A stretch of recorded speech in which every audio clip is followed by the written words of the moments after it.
Great energy. Kyle is a 2025 National Book Award finalist for his novel, A World Worth Saving. Before becoming a full-time writer, Kyle worked as a bookseller for 10 years and then 9 more years as a school librarian. Yeah. His first novel was handwritten on the back of scrap paper. A lot of love for handwriting in here. While working at a Barnes & Noble. A World Worth Saving has been described as groundbreaking, action-packed, and a superb, fantastical adventure. Let's hear it for Kyle. Yeah. Next up is Amber McBride.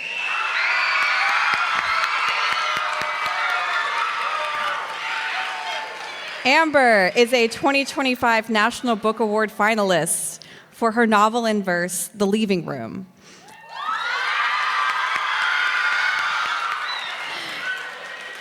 Amber draws inspiration from all parts of life, cooking family recipes, solving 1,000-piece puzzles, and caring for her 4 beehives.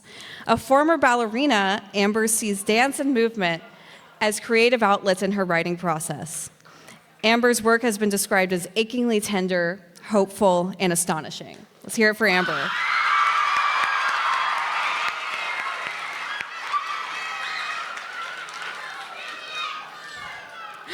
Next up, we have Daniel Nayari. Wow. Hot room. Daniel is a 2025 National Book Award finalist for his novel, The Teacher of Nomadland, a World War II story.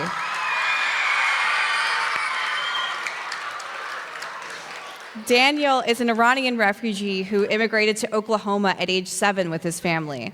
Before becoming an author, Daniel worked as a book editor and publisher, and his writing has been praised for its emotional depth and compelling testament to the power of education and empathy. Let's hear it for Daniel.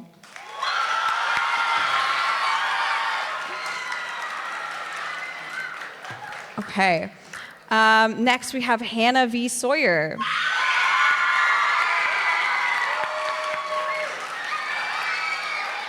Hannah is a 2025 National Book Award finalist for her novel in verse, Truth Is. She is passionate about people and storytelling, advocating for self-love and empowerment, and uplifting marginalized voices and topics. She was recognized as the Youth Poet Laureate of Baltimore in 2016. Hannah's work has been called unforgettable, dynamic, and emotionally resonant.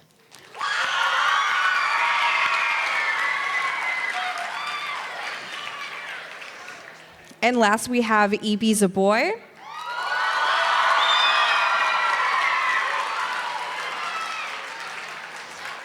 E.B. is a 2025 National Book Award finalist for her novel in verse, Skin. Inspired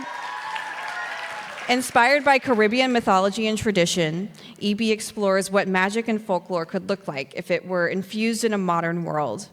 E.B. was born in Haiti and raised in New York City. She now lives in New Jersey with her family. New Jersey. Skin has been called vividly creative, heart-pounding, and a poetic journey. And let's hear it for E.B. one more time. And as a reminder, we will hear from each of our authors as they read their books, and then afterwards, you'll have a chance to ask some questions. So think about those questions. To start us off, please welcome Kyle Lukoff.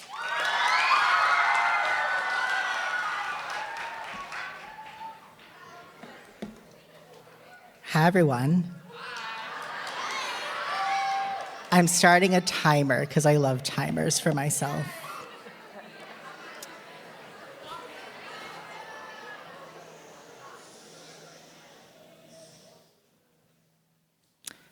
Visions of coffee grounds and maggoty meat danced before my eyes. But I had trusted the golem with my life twice already. Third time was the charm, or something. Sal had no such misgivings. She dove into the pile of trash bags and tore one open. Oh, wow, it was right. Bagels, look. I grabbed a bag and started to tear it open, but before I could reach my hand inside, a voice pierced the darkness. Absolutely the heck not. This is my spot. I wheeled around, expecting to see a police officer or some kind of private security guard, but all I saw was a teenager barreling toward us.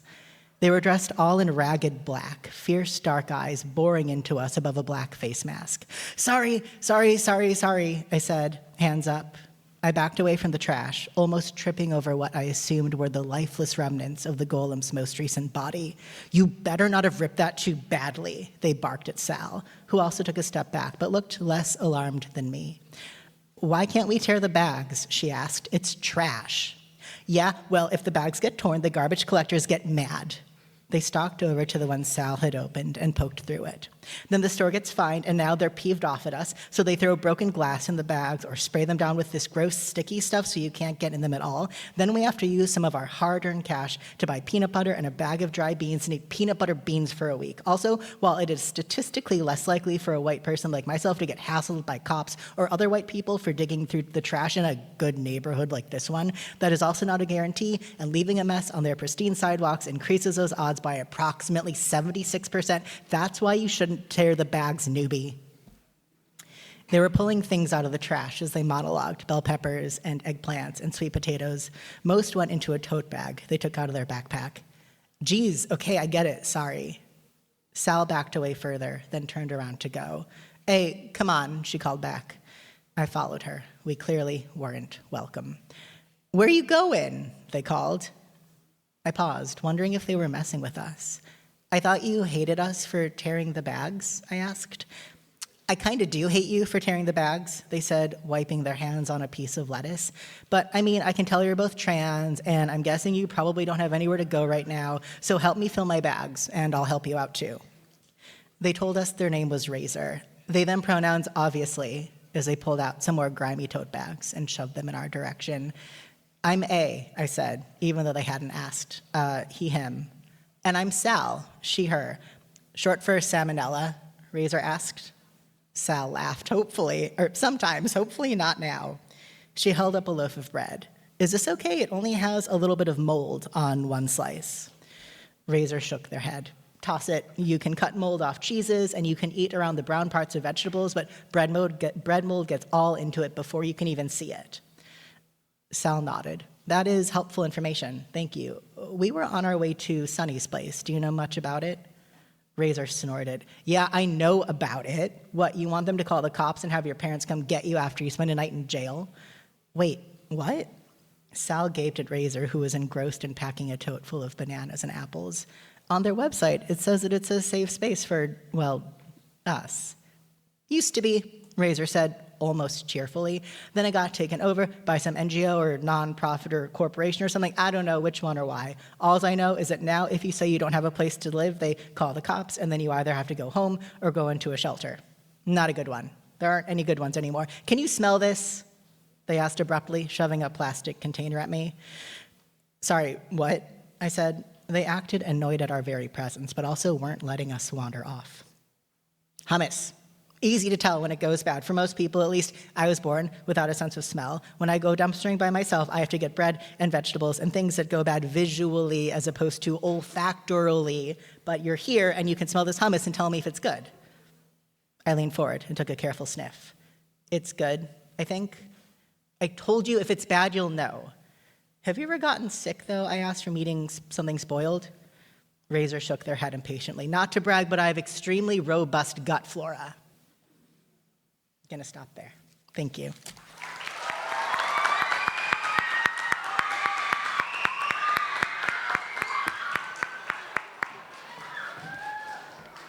Wait, my water.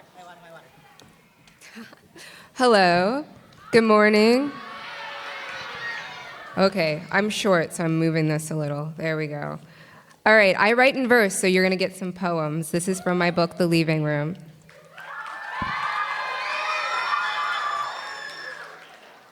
Gospel. The word gospel is rooted in Anglo-Saxon, means after much fiddling, from Latin, Greek, God spell, good story, good news, and finally blossoms into good telling. As in a fable that weaves in and out of realms as it pleases, like fireflies that somehow miracle out of a sealed jar. or perhaps a tale that could goosebump the winter wind. As in sweet tea dreams, dessert eaten before supper, and crimson-crushed roses floating in black clawfoot tubs. Welcome. This is the absolutely true gospel of the leaving room. All departures require rules. Gospel, age unknown, 4 minutes. The Gospel Keeper. Rule 1, do not lie. Time might not be significant everywhere, but rules must be followed and memory must be recorded. The thing is, no memory recalls itself exactly correctly. So at the center of every good telling is the smooth marble of a lie. Most soulful things lie.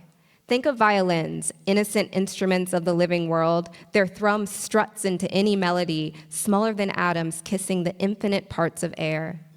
Think of their hum, how it gently vibrates the nerves of the skin like pennies scraping stones on their descent into a wishing well. Sometimes I think I hear them, the violins and the clicking of pennies, which should be impossible because this is a truth-filled place and keepers can't lie because keepers do not have souls like the living. Keepers are only atoms, matter, and some otherness. If you opened us up along our double-stitched seams, I believe only fireflies would flutter out. Thank you.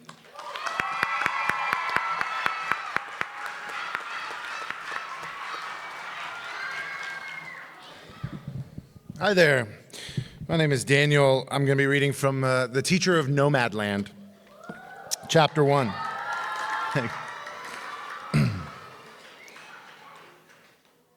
Baba was a teacher, dead now. Babak sits in the courtyard of their house, cradling the slab of stone that will mark his grave beside Maman, already dead. He is 13. Sana is 8, standing behind him. She says, "That was our last parent." Babak cries. He holds the stone as if it was a baby. He strokes the letters roughly chiseled onto the face of it. The war has made a cheapness of headstones. This one is barely the size of a cantaloupe.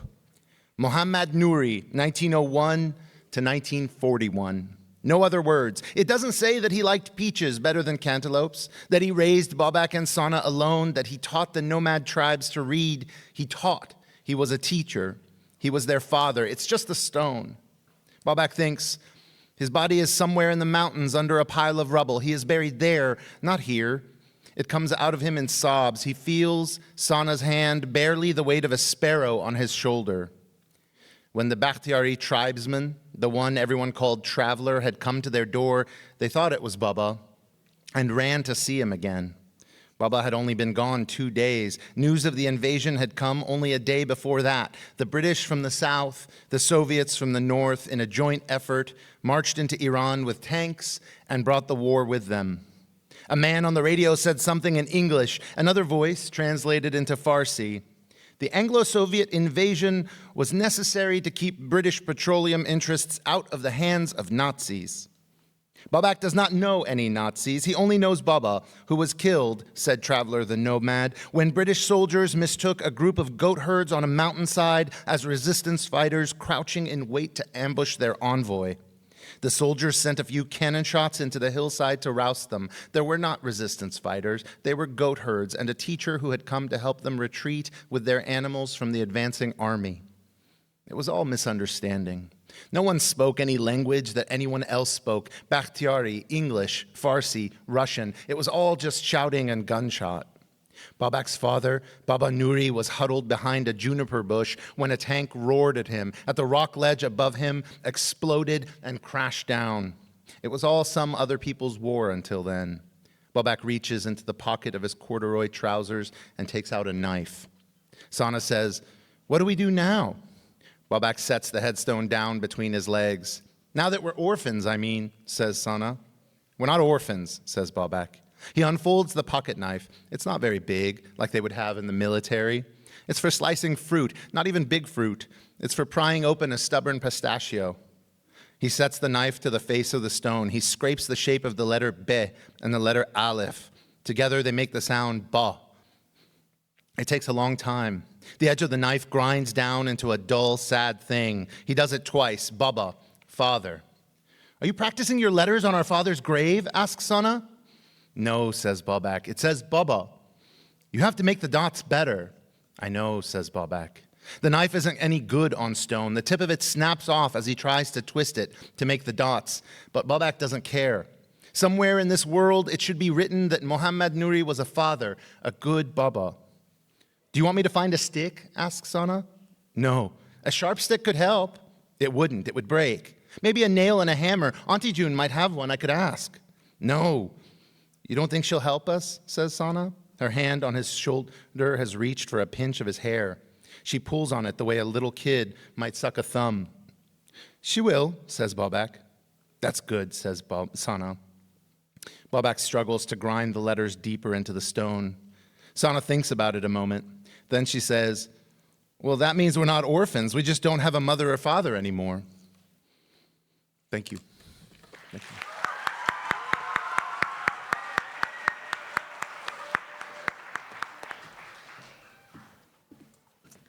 Hey, y'all. Hi. I'm going to be reading from my novel and verse, Truth Is. I'm going to be reading a compilation of poems for you all today. Oh, thank you. When I get home, the first thing I hear is my mom's louder-than-life snoring through the door. The first thing I smell is smoke seeping its way into the hall. The first thing I see is my mom knocked out on the couch, only waking up from the sound of the door slamming shut. Smoke alarm battery been dead for weeks, and today is the day I learned the importance of fire safety. I run to the kitchen, turn off the stove, holding a pot of burned rice. I hear my mom yell, "You were late and now the food is spoiled." The first time I tried to convince my mom to get help, I asked her to come with me to a small group session for mothers and daughters to discuss mental health issues. Found it through a 3-week search online, but told Mom I learned of it through a flyer at school to soften the blow. She flung her entire body on the couch in a giant sob, said she couldn't believe her daughter, her own daughter, could be so ungrateful, could think she was one of those people who need professional help. She made me feel so small, and I still held her hand, still sat with her until she ran out of tears later that night. Outbursts. Mom usually has them a few times a year, and they shake my whole world when she does. Sometimes I worry I'm the only one who can make them stop. I hold her hand until she doesn't cry anymore. Sometimes she doesn't stop crying until she falls asleep, but other times she doesn't even want me to hold her, finds a way to make me bear the blame, says, "You're ungrateful," goes to her room and holds herself, treats me like I'm her daughter turned enemy, her solace turned storm. I see an exhaustion in my mom's eyes that tells me she couldn't hold herself tonight even if she wanted to. So I look past the yelling, look past the blame, say the words, "I'm sorry," even if I shouldn't have to. Another universe. I want to pour myself out to her, the way daughters do their mothers in the movies and in every dream I've had for us, but tonight I hold her while she cries to the tune of Family Feud. Pretend I am in another universe and she is holding me too. I was 13 years old the second time I learned of how much trouble my own body could bring. At my middle school dance recital, when my mom decided that the hip-hop dances I performed for 2 years straight were suddenly too inappropriate for a body like mine, she emailed my teacher that night. Subject, Truth Banguru's school elective. Good evening, please change Truth's after-school elective from dance to reading club. And just like that, I was pulled from the only thing I'd loved. A new love. I hated all things reading and writing until reading club. It was there I found the complete collected poems of Maya Angelou and where I found poetry and its legends like Lucille Clifton, Amiri Baraka, June Jordan. When I knocked on poetry's door, unlike my mom, a blank page answered. When I needed someone to understand me, unlike my mom, the poets I read did. When I needed someone to listen, my notebooks, even the ones I abandoned, did. I suppose that's why I came to poetry. The stage gives me permission to say what I never had the courage to. The applause, peppered with the occasional "speak that" and "talk to him," makes me feel bolder than I've ever felt. As soon as I finish my piece, not only will an audience know my name, I make sure they know my story. During today's practice, Coach explains the purpose of workshop critiques. We use this space to work collectively to make your work as strong as it can be. Remember how much courage it takes to share. When we critique, we do so with an honest heart, but a kind one above all. Today, I open my mouth, go first while the adrenaline runs, read the poem I've poured into, the poem I've revised and revised and revised, the poem I am most proud of.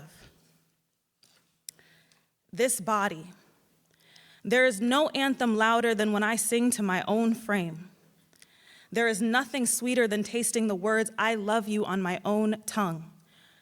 Declaration does not get much bolder than this. This sanctuary of bone and curve, locked in flesh, ain't nobody's but mine. There is nothing better than knowing that this body, mine. This body, all mine. This body, all that. This body, sometimes act too grown. This body, sacred. This body, holy. This body, hell. This body, hurt. This body, rain like Sandy, Katrina, and Seattle. This body, rain like Cleo, Latifah, and Mama. This body gonna be somebody someday. This body will carry body one day when she's ready. This body makes her own decisions. This body bang. This body blessed. This body broken. This body beautiful. Thanks.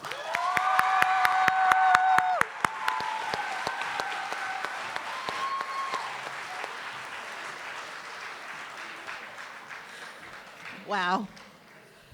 Hi, everybody. I'm reading from Skin. Nightmare. Mummy prays over me as if I am the worst evil. Our bathroom is small, but she's managed to pull in a nightstand covered with candles and incense as I sit in the tub, hugging my knees and hiding my tears. It's like that old movie, The Exorcist, but instead of a priest, my own mother is talking the fire out, is purging the demon out of my body. Today was one of the coldest days ever, but tonight I will burn. Steam and smoke fill our little apartment in Flatbush, even as all of New York is covered in icy snow. Mummy clutches her Bible against her chest, closes her eyes, throws her head back, and recites an old prayer, not Creole or Patois, because I don't understand a word. We were born there, and we are making a new life here, if we can call it living. This corner of Brooklyn could be anywhere in the Caribbean with all its island flavors and sounds, the smell of curry stew and jerk chicken, grilling outside a restaurant, and the lingering scent of Haitian pumpkin soup from New Year's Day wafts into our apartment. Soca and compa rhythms blasting out of speakers make our walls shake. My dancing partner is often a lamp or the swaying curtains from an opened window, except the cold reminds me that we are now on the other side of the sun, where our magic, it may not be as powerful, as healing, as deadly. Even though there are more of us here, we hide. Mummy makes me feel sinful with her cacophony of chants, Bible verses, and hallelujahs. Her American dream for repentance and devotion won't work on us here. We are nightmares. I wince because the tingling has started, then the heat, the sweat, the throbbing pain, then Mummy's escalating voice. I clench my fists, even though soon I will no longer have human hands. I squeeze my eyes shut, even though soon I will still see everything from the sky. I take deep fire breaths, even though soon my lungs will be made of flames. Mummy raises one arm up to the ceiling, calling down everything that is holy to help me become everything that is unholy. Our eyes meet, and this is when we are no longer mother and daughter. We are comrades in arms, ready to wage war against the night, ready to fight for the true version of our story. There's a tiny window where the night sky calls out to me one last time. She gives me a name, Jean-Pierre. He accused me of stealing, she whispers. There was money missing from the cash register, and he threatened to kick us out. Then she recites the Lord's Prayer.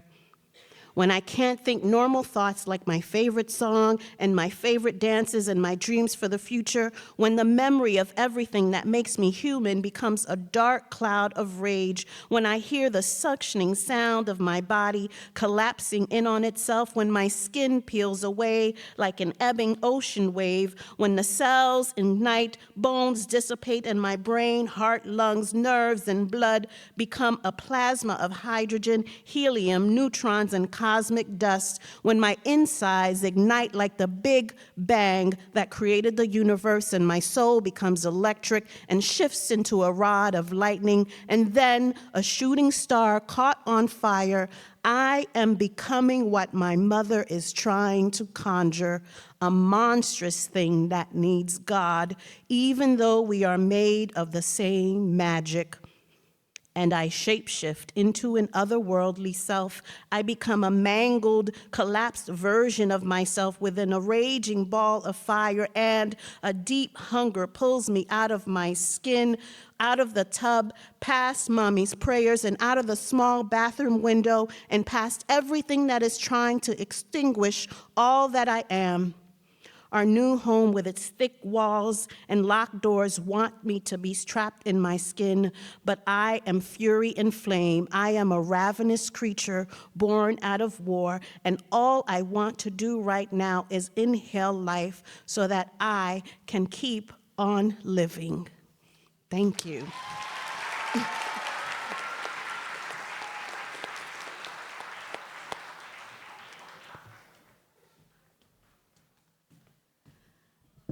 Hello, everybody. Can we give one more big round of applause for all of our 5 finalists? It is so wonderful to hear the words read out loud. But now it's all of your turn to ask a question to our authors. So, in just a moment, we will line up. If anyone has a question they would like to ask our authors up here, there is no right or wrong question. Please go ahead and line up either on the right side of the audience right here, next to Natalie, or the left side right here. You can line up if you have a question.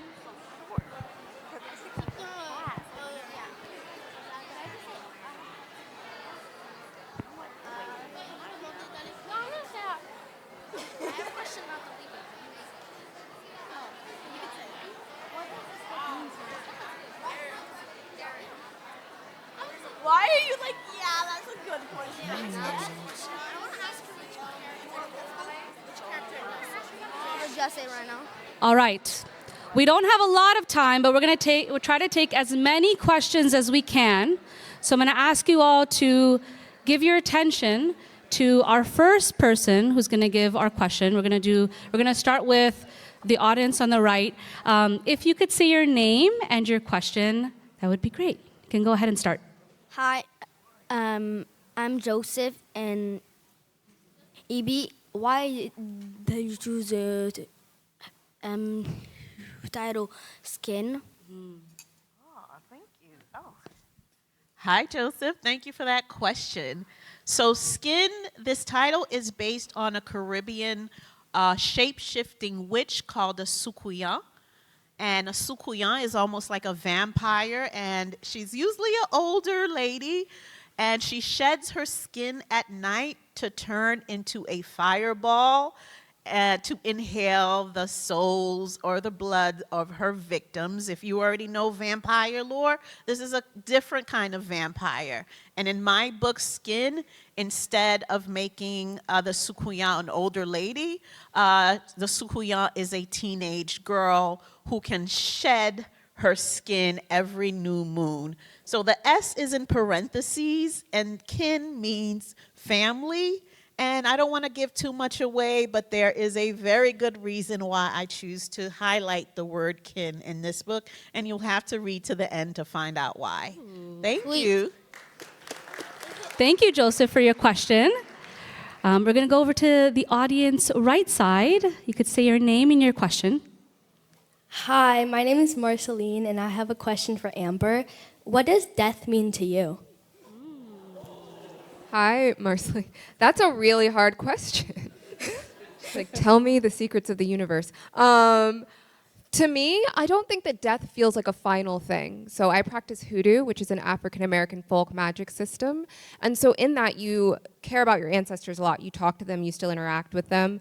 So for me, death is just another step into whatever might be next. And I still try to talk to the people who have passed. I think we all do that when we want to talk to them. For example, my dog passed away 3 years ago, and my necklace has her ashes in it. So I really just keep that kind of stuff with me. So for me, death is just a step somewhere else. Thank you for that question. Great question. All right, we'll take our next student over here on the audience left. Hello, my name is Hugo, and my question is for Hannah Sawyer. How did you get the inspiration to write your book? Thank you so much for that question. So I really wanted to write a pro-choice book, and while I was drafting this book, Roe v. Wade was overturned. I also went to a conference, and I heard a woman say the words, "I would never be able to escape anything if I didn't know how to love myself." And that was what really made this book click for me. It became a book about a young person who loved herself enough to try to escape her circumstance. I think when I started writing this book, I really wanted to write about someone who hated their circumstances and just wanted to get out, but that really switched the narrative for me. I also grew up writing poetry, and when I was a teenager and when I was in college, I slammed competitively. So it was really fun. Thank you. It was really fun to get to write a main character who was also a slam poet. I also had really bad grades, and so I was able to write a character who was like me in that way as well. Thank you so much for that question. Thank you for your question. All right, we'll take the next student. My name is Naomi, and I have a question for Amber. I was wondering, which character in the living room do you think embodies you and you connect to? Thank you so much for that question. I think for me, it's the main character, Gospel. In the book, she makes people meals. She tries to comfort them when they come in the room. And anyone who knows me, I'm very much like, let me cook for you. Do you need a blanket? Should we be cozy? Let me light a candle. So I think I'm that kind of person where let's be cozy kind of thing. Thank you. Great question. All right, go ahead. Hi, I'm Micah, and my question is for Daniel. Did you think just I want to write this book, or did you have a long process of thinking through what you want to write the book about? Micah, thank you. That's a good question. With this one, a lot of ideas for writers often come out of reading a lot, right? We read not only because it's something we love to do, but it's also you want to see what your colleagues are up to. And I was reading, and I was noticing that I was reading a lot of middle grade World War II stories, and I was loving them. And I thought, man, that's such a cool time. I would love to do some research. But also, it's called World War II, and I was like, was there anything going on in some of the parts of the world that maybe I hadn't read about just yet? And so I thought, was there anything interesting going on in Iran, which is the country I'm from, at that time? I really didn't even know the history, but I had this idea of, let me research 1939, 1941, Iran. And it turned out there was a lot of interesting stuff going on. What happened was, it was the first time in the history of the world where petroleum played the most important resource in any war. Whoever had it was going to steamroll the other side. And so what Iran had at the time was a thing called the Persian Corridor. It was a train line that went from the Persian Gulf to the Caspian Sea, and it pumped petroleum into Europe. And so the Nazis, the Axis, were looking to take over, and a lot of strategists believed that they would completely steamroll London if they had that much energy, right? And so what happened was preemptively, the British and the Soviets decided to keep it out of their hands and to invade the country. And all of a sudden, when it was invaded, it became a neutral territory where not only the leaders of the three allied countries, so, Roosevelt for the United States, Churchill for England, and Stalin for the Soviet Union, they all met there. So that meant a bunch of Nazi spies showed up in order to spy on what they were saying. And there were obviously British soldiers and Soviet soldiers and Iranians, of course, right? And not only just Persians, but Bakhtiari. And all of a sudden, the image became this neutral territory where everybody is there, nobody speaks the same language, and refugees start pouring into the country. And for me, having been a refugee here, I thought, wow, that's a fascinating time. That was the last time my country was taking them in, and they were from Poland, and they were Jewish refugees who had been orphaned in the gulags. And so all of a sudden, this idea of what if the war in that particular place in the world really represented itself as one giant misunderstanding, right? One giant group of people who can't speak to each other. And I thought that was a pretty interesting setting. There was all kinds of intrigue with all the soldiers and things like that. And so I thought, let me start there. And so that's where the spark came from. Thank you. Thanks. Beautiful. Okay. Thank you for your question. Okay. Hi, my name is Noor Alwan, and my question is for Kai Lukov. So the question is, what inspired you to make the book? It's funny. So one of the most annoying parts of being a writer now is that my life is full of people coming up to me and saying, "You should write a book about this thing that I want to read about." And I'm like, I don't want to write that book. Though you should do that. But unfortunately, this book came to be because one of my good friends said, "Hey, you should write a book about a golem that protects trans kids." And usually my response is like, "No, I don't want to do that." But to that idea, I was like, "Oh, that's actually a really cool idea. I wonder what I could do with that." And then I thought I knew what was going to happen in the story, and then I was wrong. And then it took me about 3 years to figure it out. But the real reason is because, a friend of mine said that maybe I should do it. Thank you for your question. All right, we'll take the next question over here. I have a question for Kyle Luka. Where did you get the inspiration for your characters? Almost all of the major characters that I write are some percentage me, and then some percentage of people that I know, whether it is my imagination of how my friend would respond to a circumstance, or 5 different people who share a similar identity that I all kind of mush together and turn into one person. So the main character, A, has a lot in common with me biographically in that we both were the only Jewish kids where we were growing up in the Pacific Northwest. His friend Sal is a mixture of 5 different girls that I'm friends with. I took little pieces of their personality and put them all together. The character that I read from Razor is just a friend of mine who doesn't have a sense of smell and talks really quickly like that. So it's always a mixture of myself and then people that I know. Beautiful question. We'll go ahead with the next question over here. My name is Caper, and my question is for Ivy. How did you get inspired for the powers and beliefs?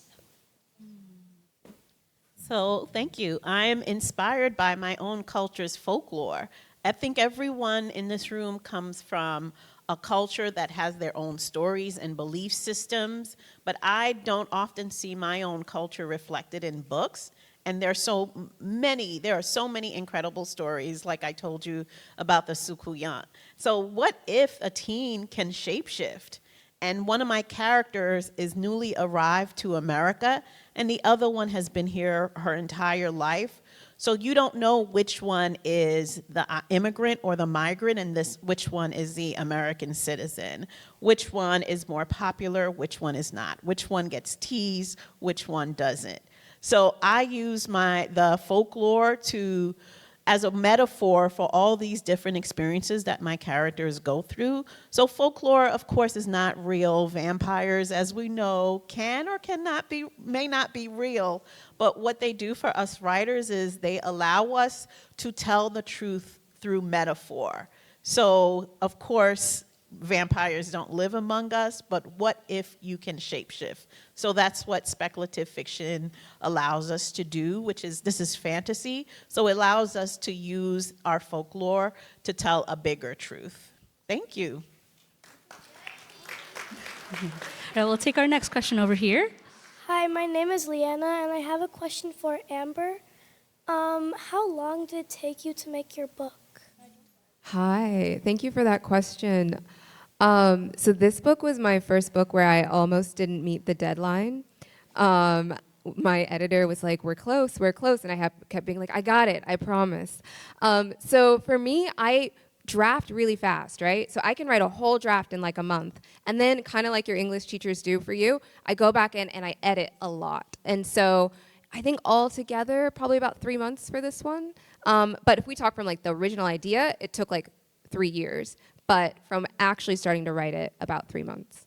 Okay, thank you. Thank you. Wow. All right, we'll take another question over here. Hi, my name is Sarah. My question can be to anyone, I think, but my question is, what inspired your characters?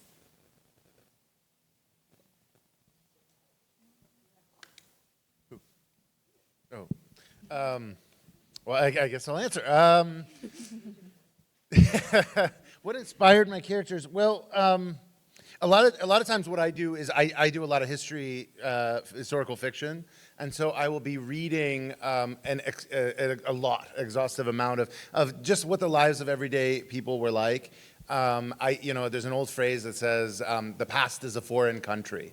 And what we mean by that is sometimes it's really hard to imagine people that we know, like real people, living back then, right? We sort of imagine the past and all the ways in which their lives were different, and we don't really give them the same depth that we give to the people we know now, because we understand our culture perfectly, right? We live in it. So a lot of times what I will do is I will read about the life, in this case I was reading about the life of a delivery boy in Isfahan to these different tea houses, right? Isfahan is an old city. It's thousands of years old. It was on the Silk Road.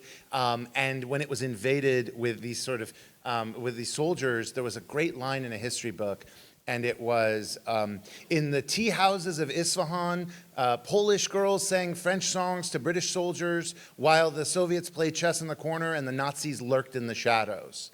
And I was like, okay, that's an interesting setting. And then there was this young man who was delivering the tea and delivering the goods to the back of the tea shop, and they were just these little delivery boys. And I thought, what does he get to see? What does he? And so that was the boy Babak and his younger sister Sana were kind of born out of kind of imagining myself as a young person walking through that tea house at night.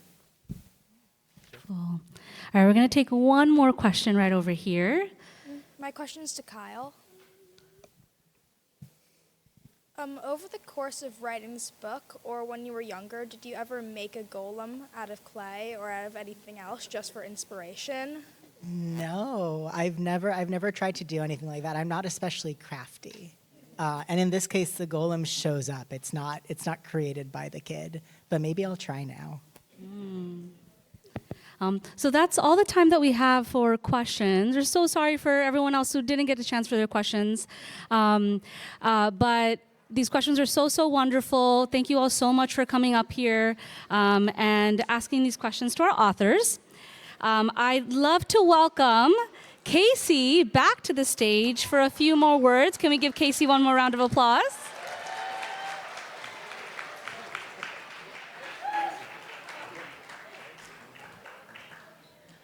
Hi. You guys had great questions. That was so fun to watch. So that is it for our show today, but if you like what you heard from these finalists and you haven't read their books yet, all 5 of them, I cannot recommend them highly enough. They're just really remarkable books, and they're all great examples of not only what young adult literature can give to the world, but what we stand to lose when it's threatened. And as I'm sure you guys all know, we're living in this moment right now where teens who want to read broadly and curiously and adventurously have their rights to read under threat. We have a White House that is would prefer to have notebooks that reflect the real lives of teens in America. And I think that they're afraid to give people with sharp young minds space to challenge white supremacy, homophobia, transphobia, fundamentalist ideals. And we know, because we are readers, which means we are smart, that this is only one battlefront, but it's one on which everyone in this room has the power to fight. Some ways you can do that would be to attend your local library and school board meetings, or to pressure your elected representatives to oppose book bans. Fiercely defend your local libraries, school libraries, educators, and librarians who do so much hard work on the front lines to protect teens' right to read. I know there's a ton of you guys here today. Be nice to them. Maybe, I don't know, buy them a pizza. You know, they're tired. If you have young people in your life, give them banned books. And if you are a young reader, know that you are worth being seen, worth being written about and represented, and worth fighting for. And if you're a writer, don't be silenced. And with that, I am going to hand it back over to the National Book Foundation, who has done such an amazing job of platforming these books today. And they're going to give you directions for getting your book signed. So thank you all so much for joining me today and these talented authors.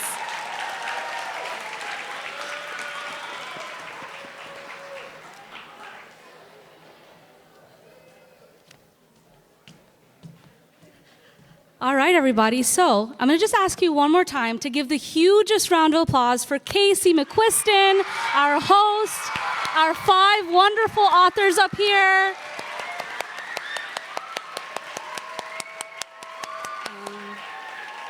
Okay, so I got a few questions from some students asking, can I take a photo? This is your chance. If you have a phone, if you'd like to take a photo of the authors, if you'd love to stand up, we'll have Beowulf also take a photo here. But this is all of your chance. If you'd like a photo of the authors, feel free to take your phone out, take a picture.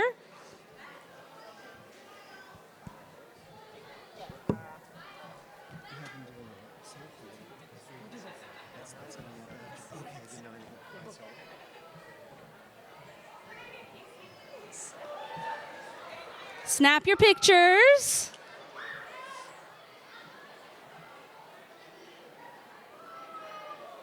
All right, and then I'd love to have the authors take a selfie with the crew in the audience. I think Casey has the phone. Oh, okay. Maybe you can turn back. Can we bring up the house lights, please? If you have your books, you can hold them up as the authors are taking a selfie with you all in the back. You can hold them up.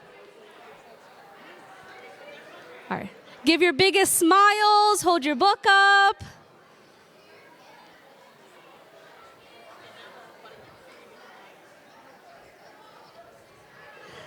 One more time. Let's say team book on 1, 2, 3.